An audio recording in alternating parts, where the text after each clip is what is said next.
velocity or quarters that you want to capture. Again, integration time is key.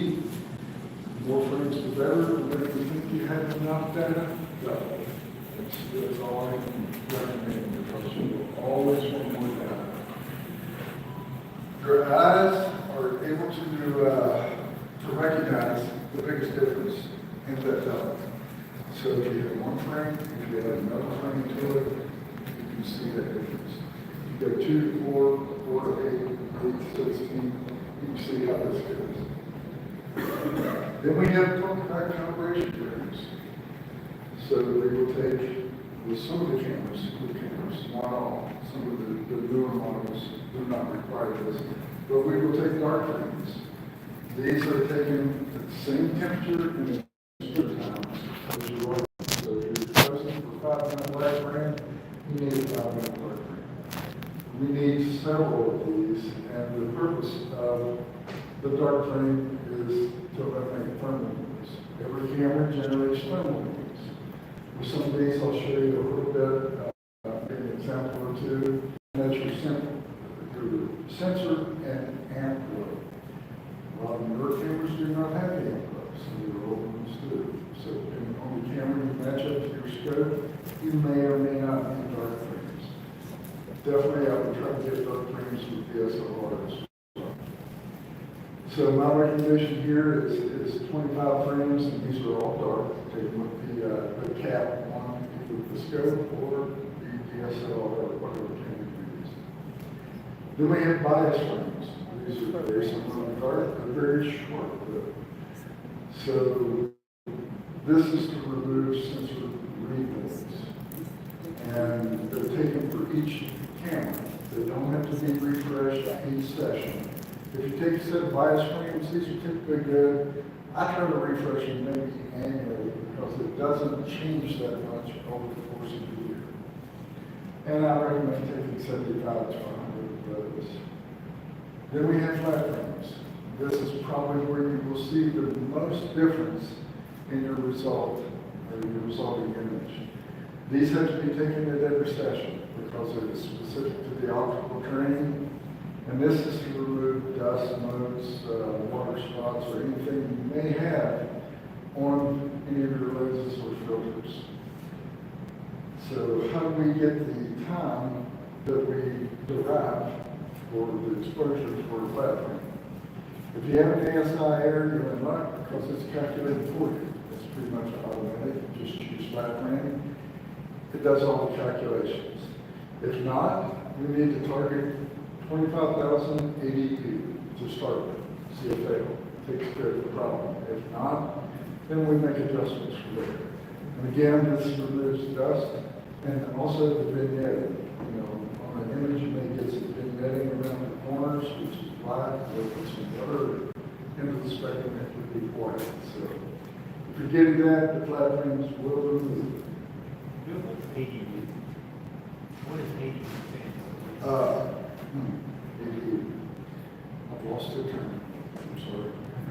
Nico, you know what ADU? Analog to digital unit.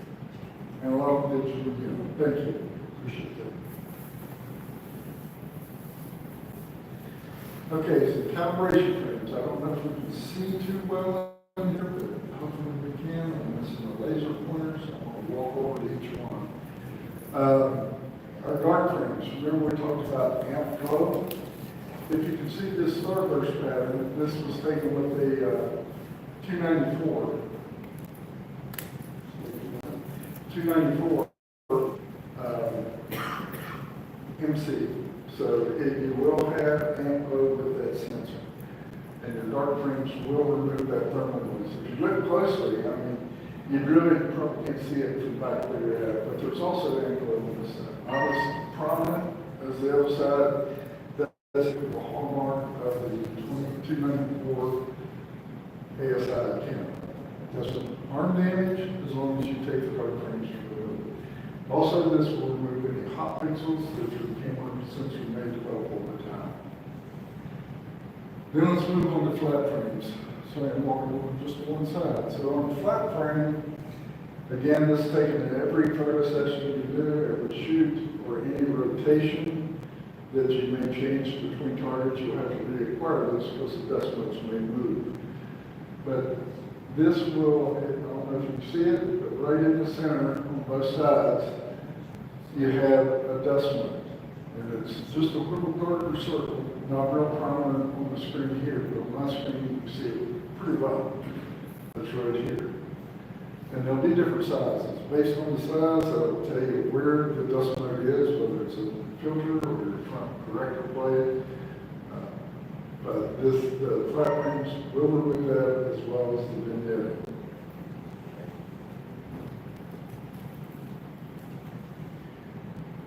Bias frames. Okay. So this again, this doesn't change very often. I recommend taking it annually. It doesn't hurt. They're very quick. And from this 75 to 100, you'll build a master file, which we'll talk about. We'll do that with each one of these. But this removes the lead noise of the sensors. Every sensor is different. They have that pattern. And this will remove it. And dark flames, we won't get into those in this discussion. There's sort of a calibration frame for your calibration frames. But that's one you can do. If you want information on that, please contact me. We'll go into it.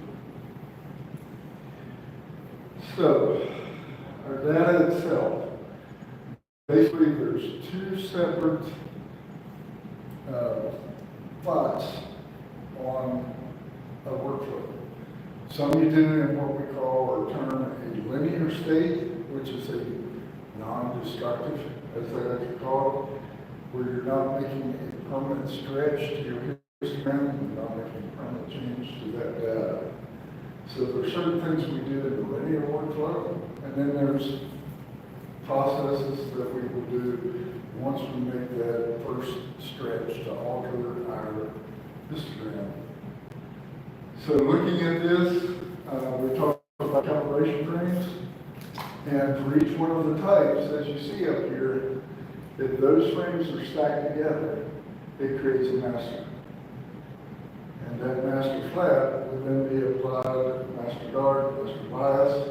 You can build a master library and keep that on file with your data.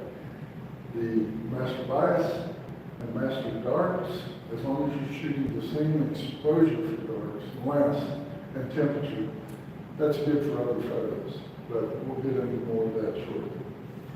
So we create all these masters.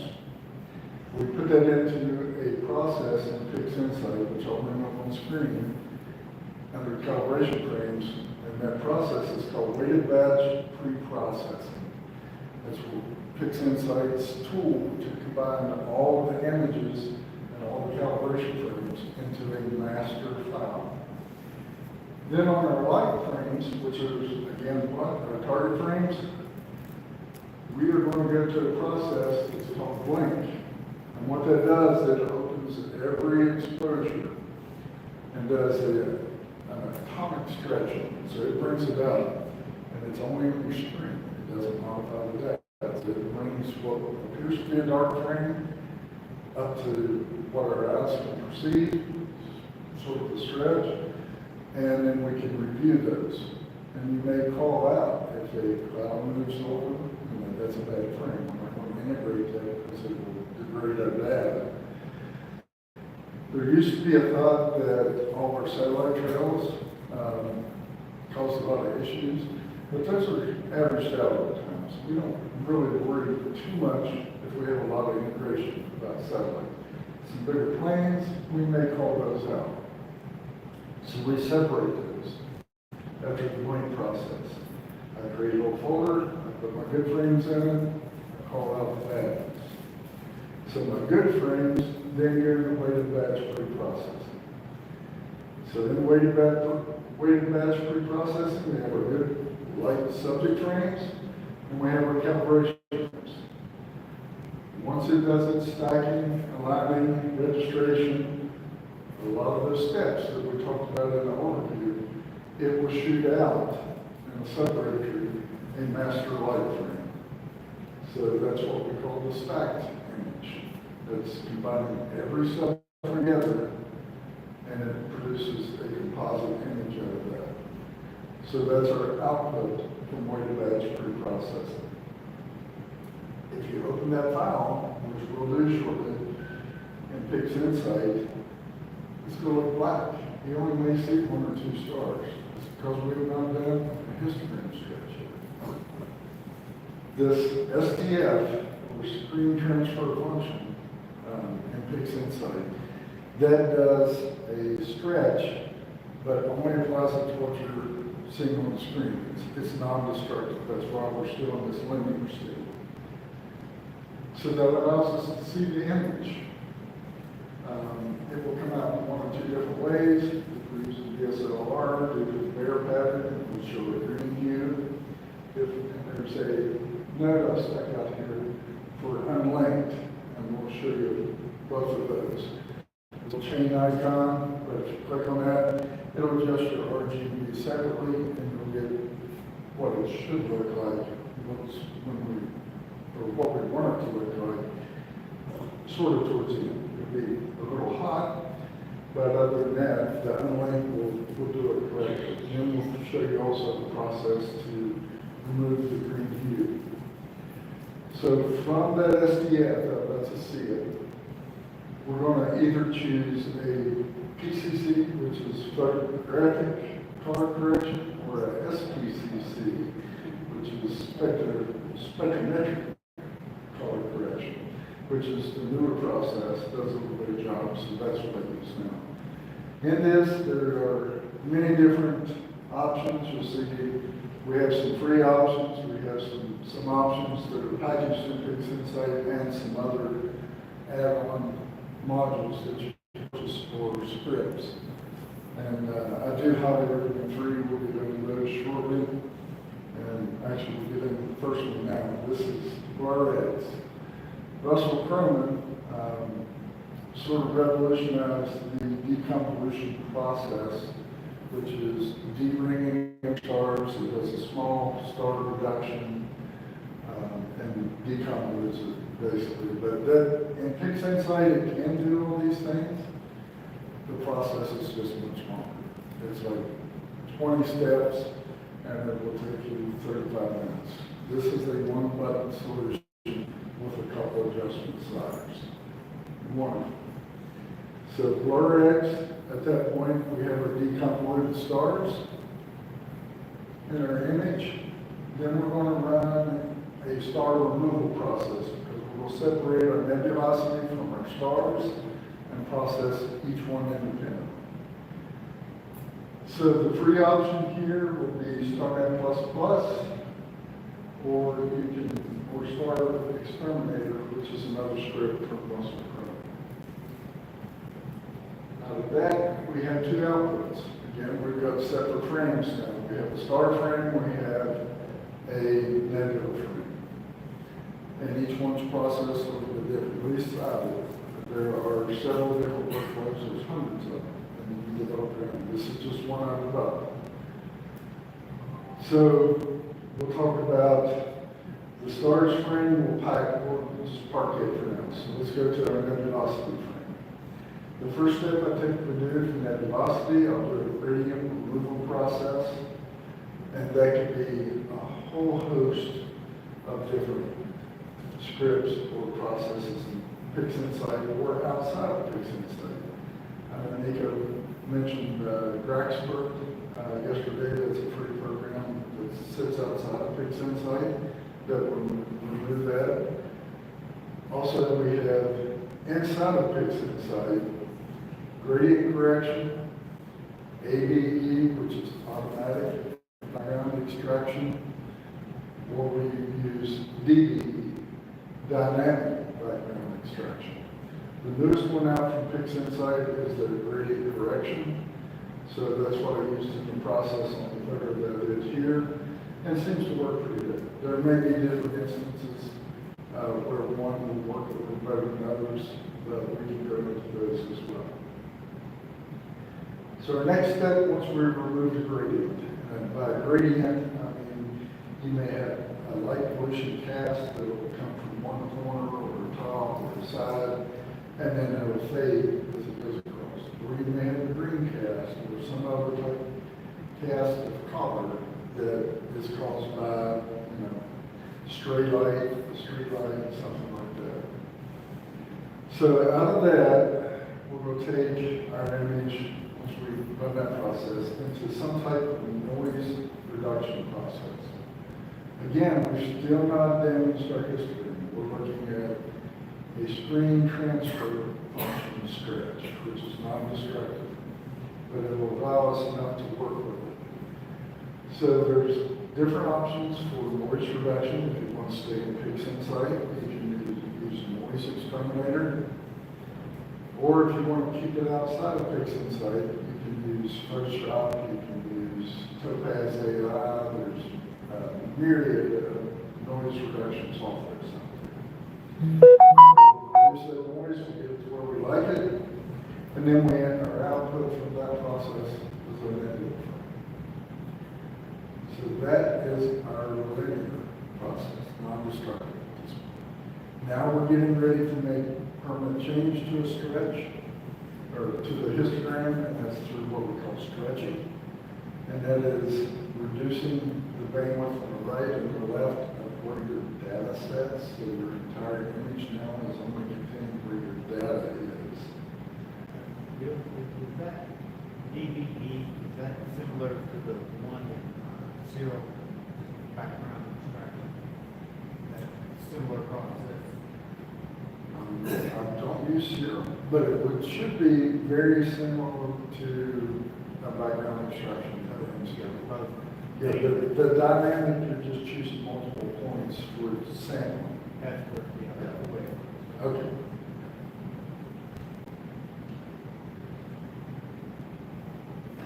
Now we're going to move into where we're actually going to change the histogram. We're going to modify the amount of, or we're going to keep the same amount of data, but we're going to shrink our histogram down just to contain that part of the data. So our inputs to the non-linear, we have a nebula frame and our star frame. So let me cover the simple one first. Let's go to our star frame. So again, we've got nothing to it. We separated it, it's been parked there. I'm going to use a different process for this. I'm going to use a histogram transformation, which is a PixInsight function, and then I will adjust with curves. The histogram transformation is where we see the destructive stretch out. That's where we're modifying our histogram. And then the curves get balances and everything I want. And then now we're going to park that one. So that was the symbol. For the nebula, I'm going to use a generalized hyperbolic stretch function. And that's a little bit different. We'll walk through that. And from that, then I'm going to make my corrections to the colors and bring up the parts of the histogram and see and tone down the elements. That can be done through curves, it can be done through Photoshop DIM. And Photoshop can go through levels, curves, and any final cleanup you want to do. So we now have our nebula and we have our star screen. And we're going to recombine these. Yep. Do you not run your star frame through the same noise reduction that you did for the nebula? No, stars do not need noise reduction. That's in the background because there's not enough signal to bring it up, and that's where you're going to see the noise. Stars should be fine without any type of noise reduction. So we'll screen our stars together, and we can use that process as a script. Or what I like to use is pixel map. Everything in PixInsight is based on pixel map. If you know that in the background, that's what it's doing. No matter what the process is, as long as you know the formula for pixel map, and I do a screen blend, that's what I do, and we'll go over that. So when I screen them back together, or added them together, or screen blended them together, then we're going to take that image into Photoshop, DIM, Lightroom, whatever you're comfortable with to make your final tweaks, add your signature, whatever you want to do. Then you'll save a copy. And that will be your final image that you'll print or you'll post. different formats for different things. One thing I do want to stress to everybody, and these off here, keep all of your data and keep it together. Buy a little portable drive, these will plug right into an ASI here, it doesn't have to be this kind, it can be, crucial, or this happens to be the same disk, but there's hundreds of different types of portable drives. But come up with a structure. You want to keep your target name, and you also want to keep your calibration terms with it. The reason for that is, as your skills progress, or different software that you utilize, you'll go back and you'll be able to make phenomenal improvements on that image. And I wish I'd done that a long time ago too, but lesson learned. So, but from that, keep all of your data, all your calibration terms together.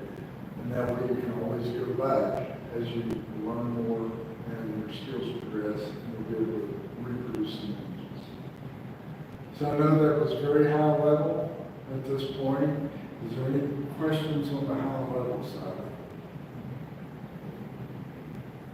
On that, where you have the screen stars with Yes. the star beside it, so you're saying at that point, when you're recombining, you can use either that script or pixel map, Yes. and you prefer pixel map. I use All right.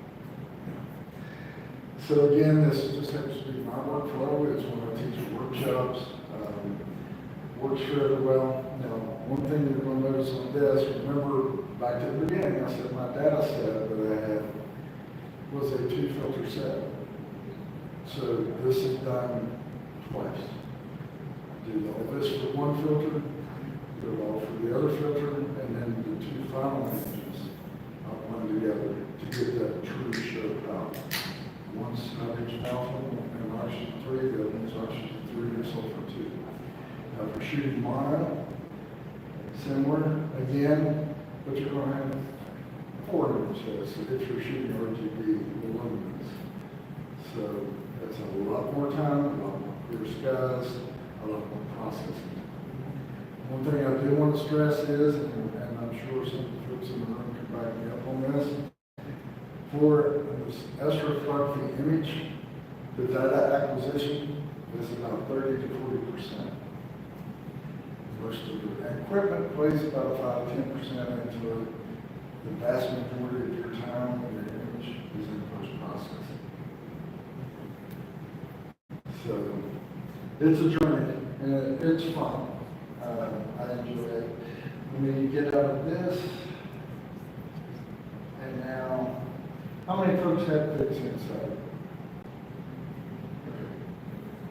Gotcha. So a few of us.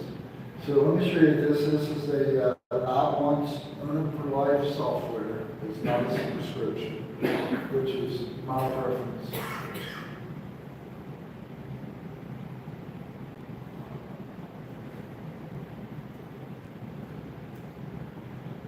And we're constantly developing for this, adding new scripts and possibilities. There's also, I did fail to mention, for some of these Russell Crowe scripts, blur exterminator, star exterminator, noise exterminator, there's a free option. That's City Astro Suite. And Frank has done a phenomenal job of developing software and putting it out there for free. So there are alternatives to each one of these, and be happy to go over those with you as well.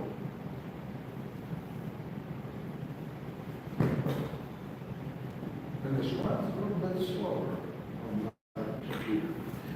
Another item I wanted to talk to you all about, if you plan on printing your software or printing your images, a thing that is vital, because every time you put something up on your screen, you print it out, it doesn't look like you think it does, or doesn't match your screen. I highly recommend one of these. It's a screen printer. There's different good brands and all of that out of it, but this will properly color calibrate your screen. And what comes out of the printer will be identical to what you're seeing on your screen. So all your colors, your hues, your shadows, and your highlights.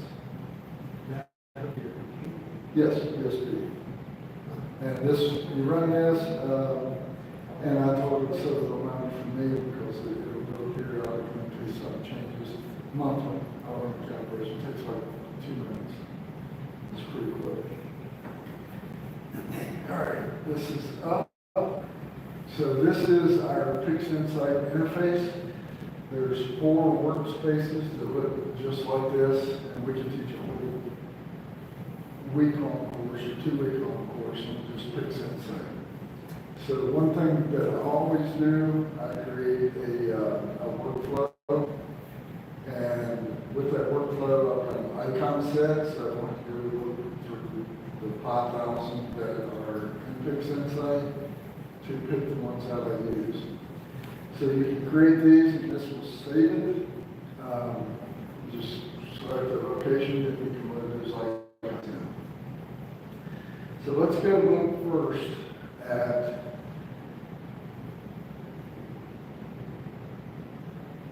the output of the first filter. And as you see here, I use the Astrophotography set, you may not see. There's 2 sets of filters Astrophotography puts out that are one-shot color show filters. And one of them is labeled the C series. So you'll have the C1 and C2. That's a little wider bandwidth to run through. Then you have a very restricted bandwidth that are the D series. D series are about twice as much as the C. So they're jumping in, if you want to get your feet wet, the C series work very well. And I believe Optimum has now come out with a set as well. So let me find my breaks. Okay. Well, first, back up. I want to show you this weighted batch pre-processing and how we load those images.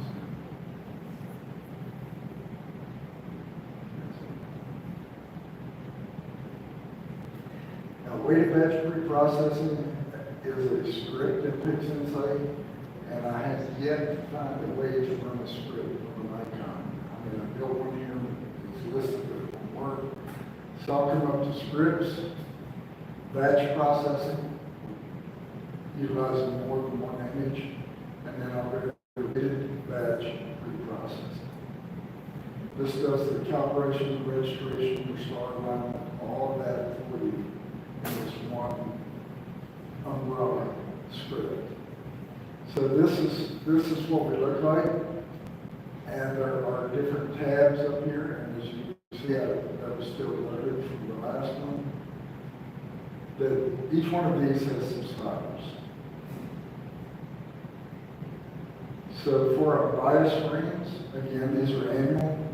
And if this is the first time you've taken it this year and you've not created the stack the first time, you'll have to put all those in. These are very short, again, looks like 75. So the way we add those, we'll come down here and we'll say add bias. Then I'll choose my folder where the biases are located and then load them in. And then the same thing with your dark frames, if we do take them. I will say that 2600 MC does not require dark frames, doesn't have the amplitude. Our flat frames, remember these are taken at every optical train change and every target, so we'll let all of those in. Our light frames are our subject matter frames. And again, they're all down here, you add those by the plus. So if I'm going to add light frames, so I'll add all these light frames. These have already been linked, but I will show you that process as well. So now our light frames are there. You can kind of just leave. I would suggest leaving these on by default to start with. This will go through a waiting process for your light frame images. Then it will go through the registration, automatic astronomical solution, that's where it solves and determines what the target is, what it's in the sky, what time, day, all that's added into your fix header. Then local normalization, good example of that is you may have areas where the backgrounds we're averaging out of those. I typically leave that on by default. Then the image integration, this is where the CAD outputs the files all together, so we definitely want to do that one. The one thing that you do need to change is the output directory, so you need to tell where to put these files. I've already done this, and this process takes a little bit of time on my particular MacBook because it's older. So I will open up the final image from that process. Stepping back one level here, the blend process.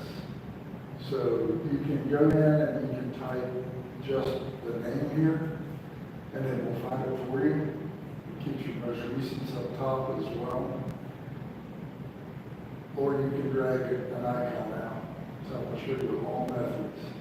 So our blank process, let's go ahead and go through that before we do the batch process. This is the class stack. If I want to look at all, I go into my folder and you'll see there are two main different types of files. You have the JPEG files up here, that's a little preview that's created so you can see those images on the ASI area. We're not interested in those. Very small, very low resolutions. The one we're interested in are these FITS files down here. I've got one that I called out earlier, just so we can look at it. So we'll open up this blank process. And what that will do, it opens up each image and does that screen transfer function, which is non-destructive, but it allows us to see it.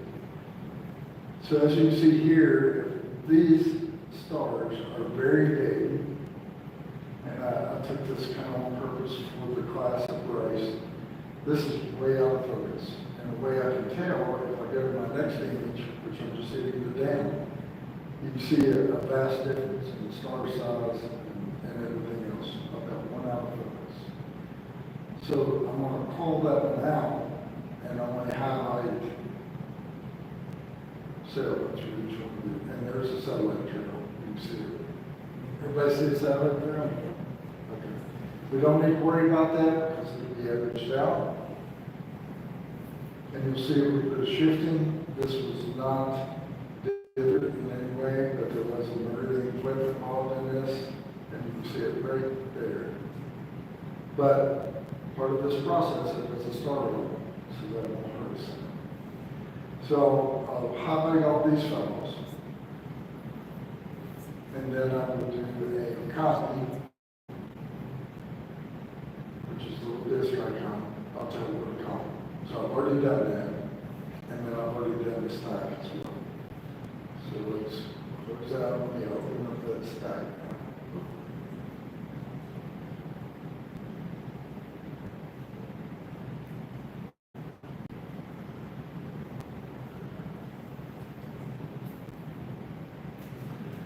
So the directories from the weighted batch pre-processing. Remember we had all those things we left on.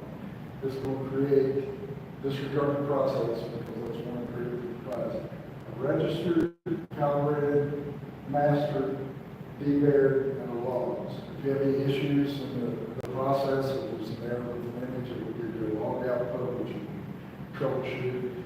But the one that we're interested in, the subfolder we're interested in here is the master, which is our master stack file. In this directory, and where I put these open and grayed out, you will see three different files. You have a master light, a LN reference frame, which is your local normalization reference frame that picks insight shows for you, and a master bias degree. Remember those 75 files? Now we've got a master that's integrated. That's our stack master we can then use as a library file. We don't have to add those 75 and the time it takes to go through them in that process. We can just save this out into a master library that we create and use that simple file from now on. if you had darks, we could see a master dark there as well. What? If you had darks. If you have darks, you you could see also have master a darks master. out there too. Yes, yes, you'll have a master dark here as well. You'll also have a master flat. As you can see from this directory, I didn't have my flat files with me from this. Thank goodness everything was clean, but that was back in the lodge. So all your masters will be in that master directory, and that's for this one particular image. Some of those we can use for more images, like the master lights. So let's open up this master light frame. And there we have it. Isn't that beautiful? That's a stacked image. So remember what I said. You'll see we get a couple stars. This is non-stretched right now. So to bring this image into light where we can see it, we'll use the second icon down, which is the screen transfer function. And I know we're running short. This is trying to speed up, and I want to show you what we can show in our common hobby today. So I'll bring this up, and remember the link that I have on the workflow? That's this little chain here. Right now they are all linked together, so this will move everything together. And the way we apply that is we can either hit this little atomic button, which it will do the stretch, or we can drag this little triangle, which is a fix inside the workflow. You drag that on the image, it applies whatever process it is to that image. Let's go ahead and hit the atomic here just to see it. And we see a color cast here. This color cast, like I said, can be removed just for your visual work by resetting that, and that's this bottom right icon button. And you can unlink and then re-stretch again. Now the color cast is gone. So don't be alarmed if you do a stretch and it has a green cast to it or some odd color cast. The data's still there, and we will correct that in the color correction process. So that's kind of what we're looking at for the C1 filter as a master stack. Some's blurred out, some is not. Now we'll run through our normal processing workflow. So there is a step that can be used if you have background variations that wasn't included in my workflow. It's called background neutralization, and that's this little icon right here.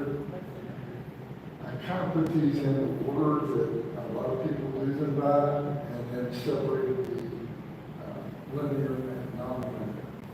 Some folks like to do a dynamic crop up front, or the cropping of their image up front that reduces your processing time. I want the full availability of what I have there, and I can make my artistic crops at the end of my process. So we could run background neutralization, but this background actually looks pretty clean, and it was good skies out west, at least for a couple days for the wildfires. Totally took over. So I'm going to close that process out, and our next process will be our color correction. This process uses Gaia database, and there's two different sets. You can download them and set this up. There's a small version and a large version.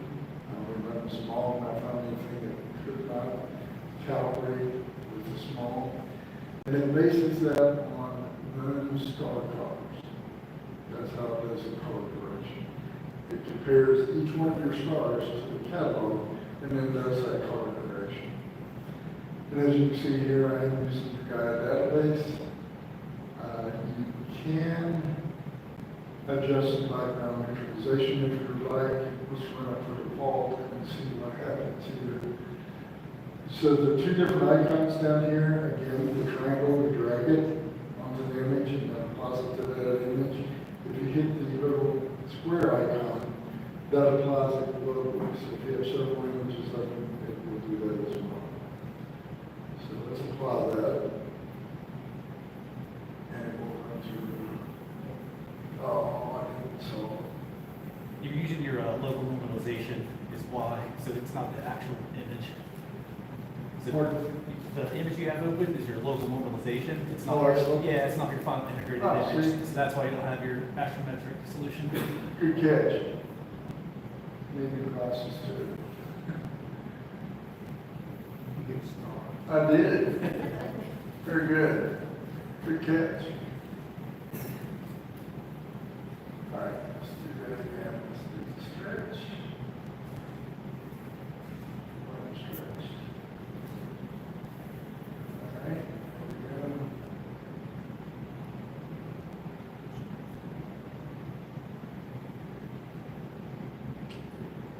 And now it's going to do this magic.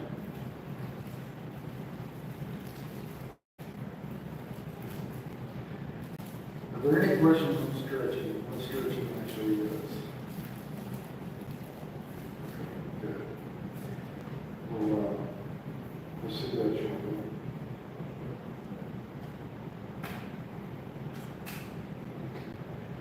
And the newer machine just does have one quicker. And as you can see on the background, do not be alarmed. This color correction for the stars and now our stretch that we did is off. So don't worry about that. This little graph here, I left it on so you can see how well our stars fit the curve of the database. And that is the correction from white balance and everything that PixInsight has done. So we are now color corrected, although it doesn't look like it. So how do I get my image to represent what that looks like? I'm going to now reset my screen transfer. Non-destructive.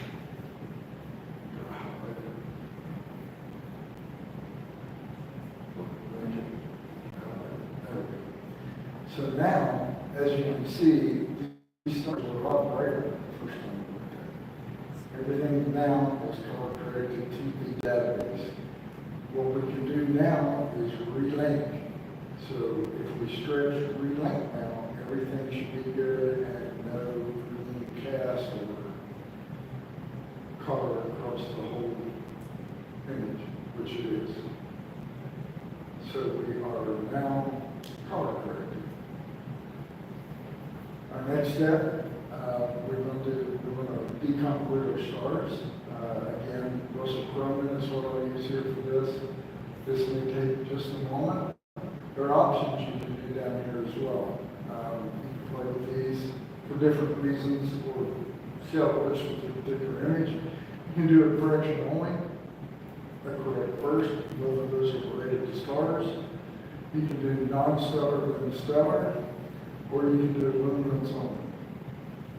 So we're going to leave these all because I've already done this. I know what the outputs are.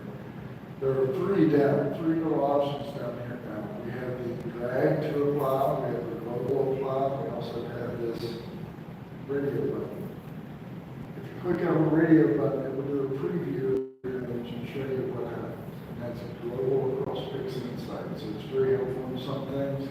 It just takes a lot longer with the amount of time we have. So I'm going to go ahead and apply this and watch the stars as this process rolls. Just pick one out and look at it, and you'll see a difference.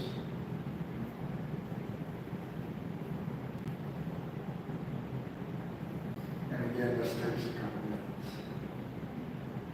Again, this process used to be about a 20-step process, and there are individual items you would do in PixInsight to do the same thing. This is totally automated and it's much more streamlined. So, and then City Astro's equivalent of this will be cosmic clarity, I believe is what they call it. And it does this same function. And it is totally free. It does a good job. My preference is just between comparing the two. I like the works something just a little bit better. So that's what I process this with.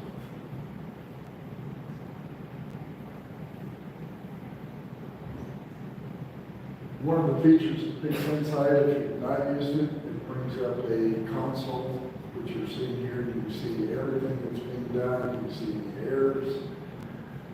gives you your white balance factors. There's a lot of information here if you read it. The key is if you see anything in red, that's an error. Something's happened. So you want to look at that to try to diagnose the error.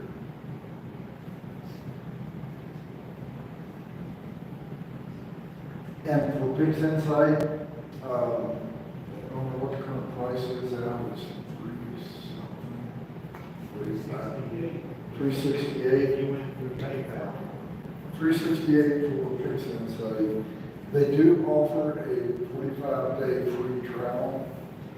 I highly recommend that because this is a whole other language of image manipulation. It's a lot different if you're used to Photoshop, used to Lightroom. Cyril does the same thing as Nico talked to us about earlier. It's just a different language, is all it is. The processes are about the same, it's just different, called different things.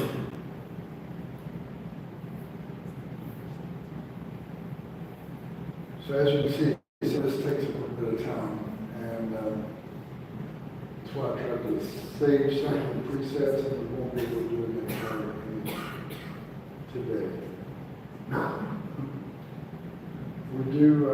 We do teach this along with other workshops at our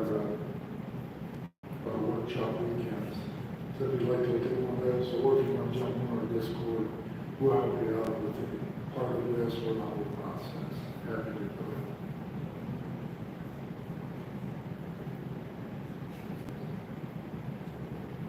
Can you share the Workflow, yes, on Discord? yes. I think it's already out. It's about time to revamp that, believe it or not, because I created that about a year ago, things have changed. So. Okay, did anybody watch the start?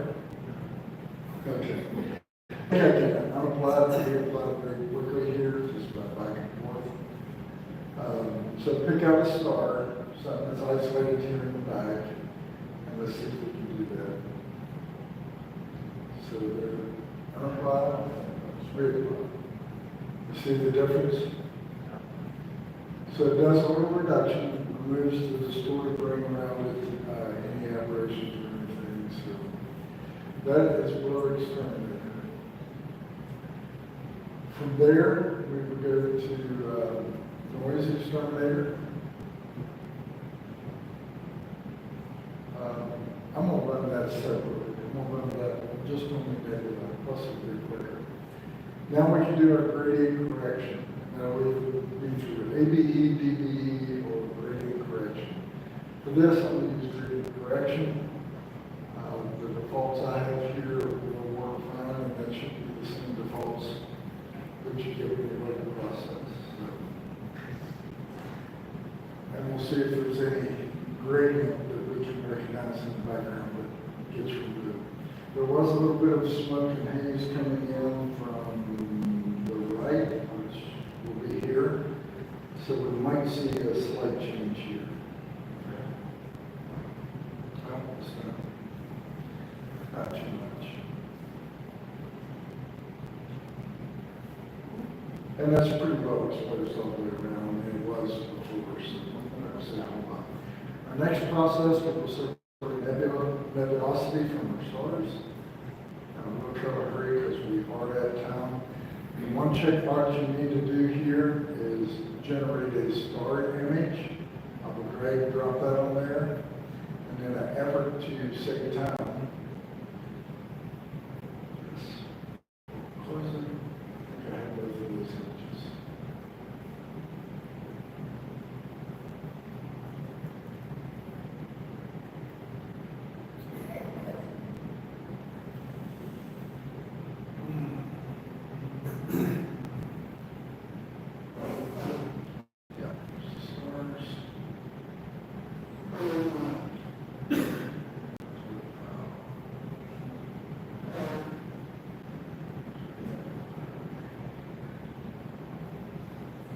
So your output you will get from that process, you'll have two files that are generated and both of them on the screen. You have your nebulosity and you have your stars. Let's go ahead and do our our stars very quickly. Again, what I try to represent, and this is part of the artistic freedom part, when I did my stretch, I wanted to represent what I see with my eyes in that location, too.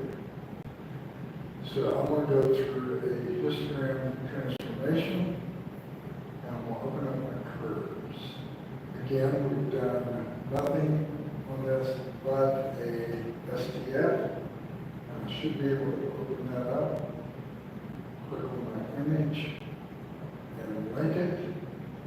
So remember where it's at now, let's apply that to this stretch.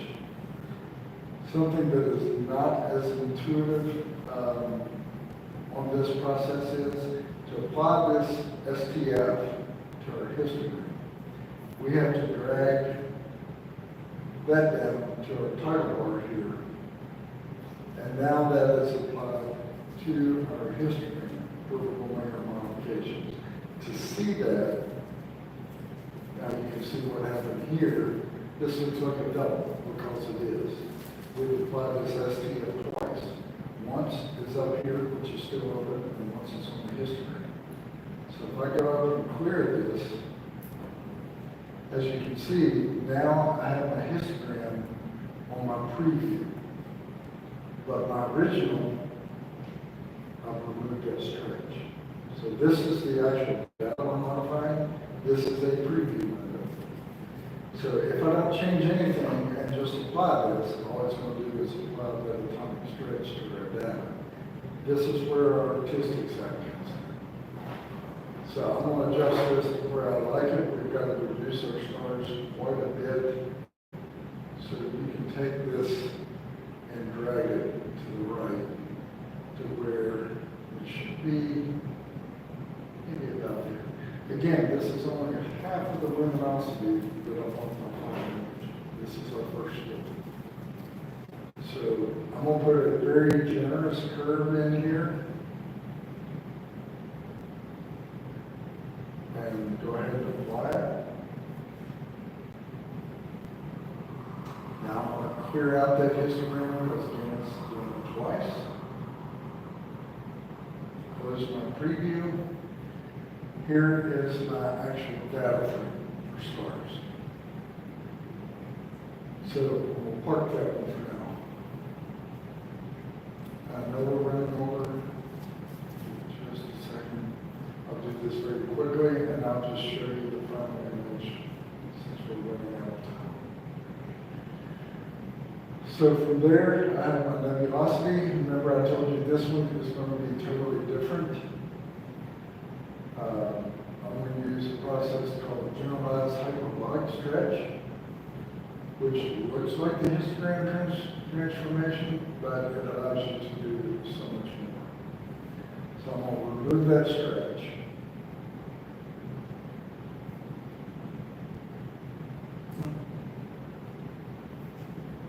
Link it. That is gone. So now on my generalized stretch, I have to find my data. I can't see my data here. Take this graph and let's bump our interval up a lot higher. Let's start at 100 so you can see it. There's where our data is. Get down to 70.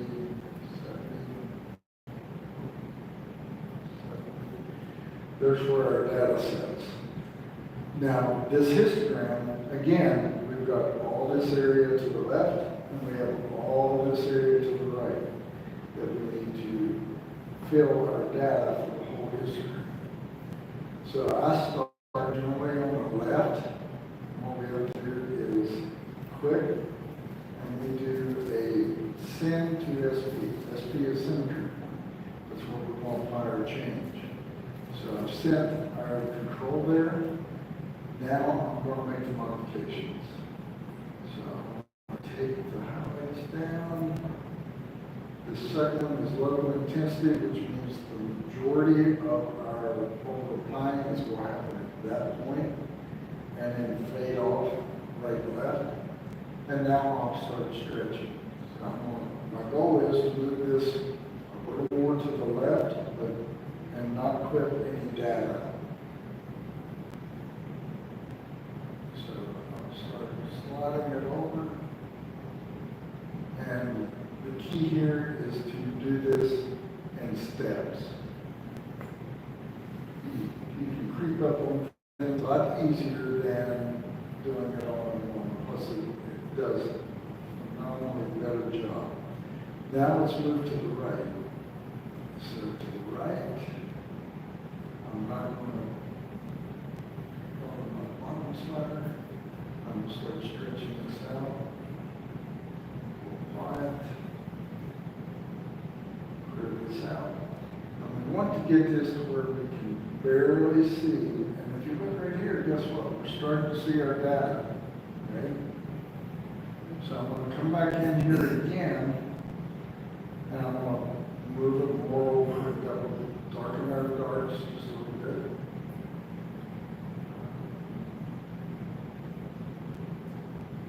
Yes.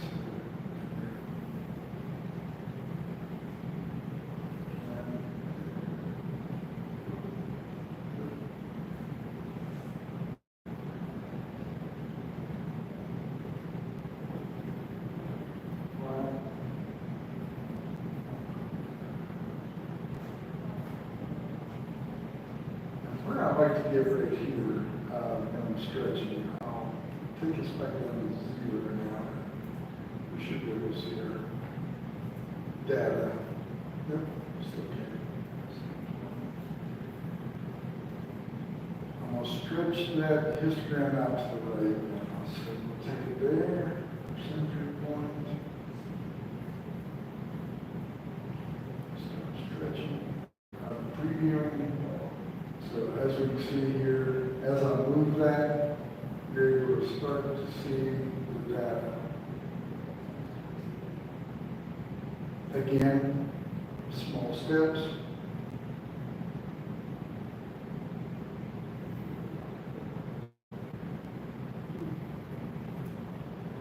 And as you can see, we're starting to see it. And this is the curve we're applying. We're just doing it in small steps.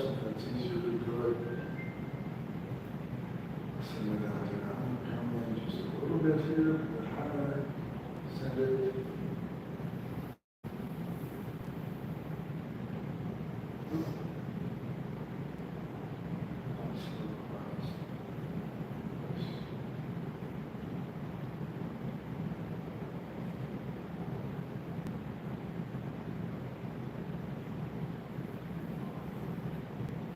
One of the keys is that's a little bit different than what I'm seeing in the last screen because I'm not calibrated for that. That's okay. Try to do it to where it looks good to you all. Double apply again. And that actually looks good on the screen. So we'll call that good. So now we have permanently modified our data, as you can see back there.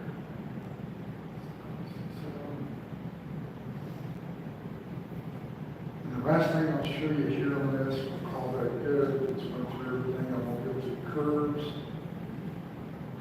But now I have 2 images. I'll show you the combination.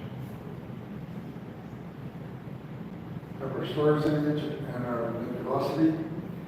So now I'm going to launch Pixel Math.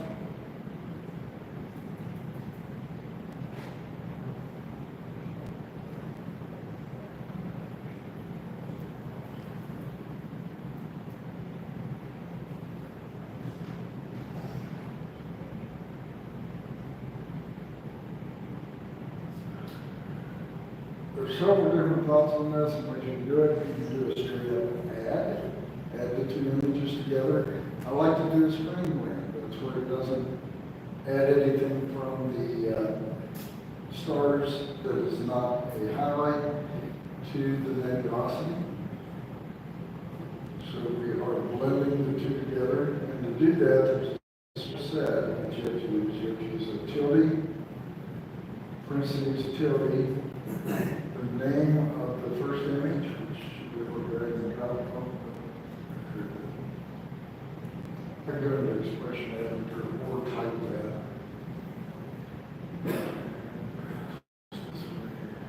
Stars. And if you see here that at the front, it says no 1.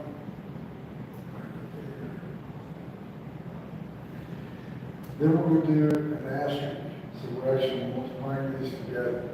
You can also put a percentage, so if I want 25% of the first image, 60% of the second image, you put that decimal equivalent in, but it's just endless what you can do here. So we'll do another utility in our second image, and then close parentheses. And the green shows my syntax is correct. The one thing that you do want to do on this, once you hit OK here, come down here to your destination, open it up, and let's do create a new image. Name it, we'll let it generate up, so it'll generate. Otherwise, if you don't do that destination and create a new image, the last image you have up here, which is your nebulosity, it will combine both on that image. So I like to keep them just separate, and that way I can save each one for future processing or step if I need to go back to it. So now if I hit the run button, we have our combined stars and nebulosity for our first filter. Again, there's more steps you can do in there as far as curves to color correct, bring certain areas down, certain areas up. This is the first filter. And just to show you what the final image looks like when I add the oxygen 3 and sulfur 2, and I apologize, we have a extra time.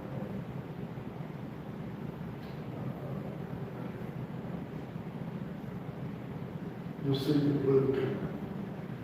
So this is the final image. Of course, it's very bright up on the screen, not so much here on my laptop. But this adds the second filter in. The step that needs to go in between those is the star alignment of both of those filter set images. And they're not offset, and that gets everything aligned. But we process one, we process the second. Same methodology, and then blend those back together. So very high level, I know it was rushed. Any questions? Notice the picture before you blended them together, the stars looked like a greenish cast, and now they're more white.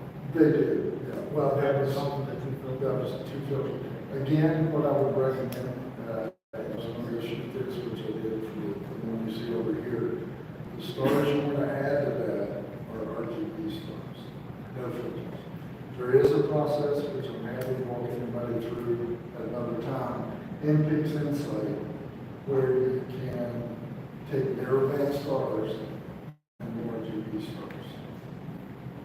And that process. Without having to shoot. I mean, nothing is going to replace the quality of RGB stars. And then doing a SPCC to those stars, because that's your true star. Any filter you use will subtract any bandwidth of light from the object, whatever you have. So your narrowband filters, the only light that was coming through that was that bandwidth. So you're missing all the other. That process in Pix Insight does a very good job, but nothing will replace true RGB stars. When you're doing RGB stars, you don't have to have much. No, right. Look, you don't have to worry about the noise in the background, because we're not using that. You separate those stars out and then add that. Yeah. The only thing you have to watch for on your stars on the image, for that, watch for blowing them out. You know, check your levels on it, make sure you're not clipping anything. Once you clip to the right, you can't get the detail of that back. Good question. Anybody else? Yes? How long does it take the master Pix Insight? I'm How sorry? long does it take the master Pix Insight? I'll let you know when I get there. Any more questions? Okay, folks, thank you very much, I appreciate it. I hope you picked up our piece and want to come back to more, so. Take a Let's make this a quick 5-minute break if you don't mind. I know we went way over on that, so appreciate it. We'll get our next.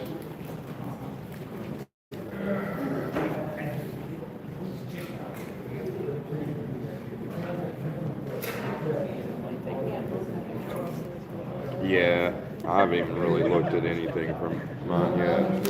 Did you see the one I sent you after I did edible?